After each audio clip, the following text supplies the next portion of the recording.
রহিম ভাই চা দাও। এই যে চা দাঁড়া।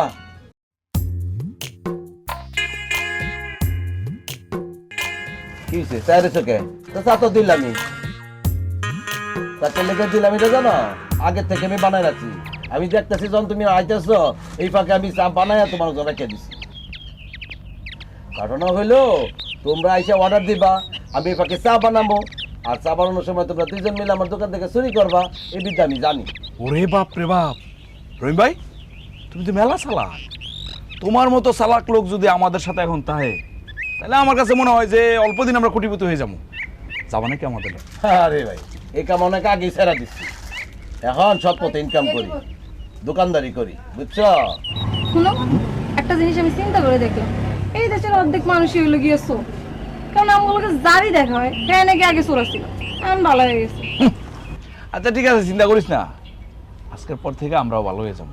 তবে আজকে যে প্ল্যানটা নিচ্ছি, যে টার্গেটটা করছি, এটা খালি ফুলফিল যদি হয়ে যায়, সাকসেস হয়ে যেতে পারি মনে কর, তারপর থেকে ভালো হয়ে যাবো। ঠিক আছে?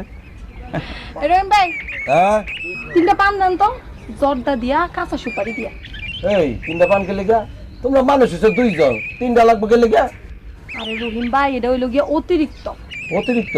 ও আচ্ছা বুঝছি বুঝছি, অতিরিক্ত কে লেগা বুঝছি। আচ্ছা ঠিক আছে দিতেছি।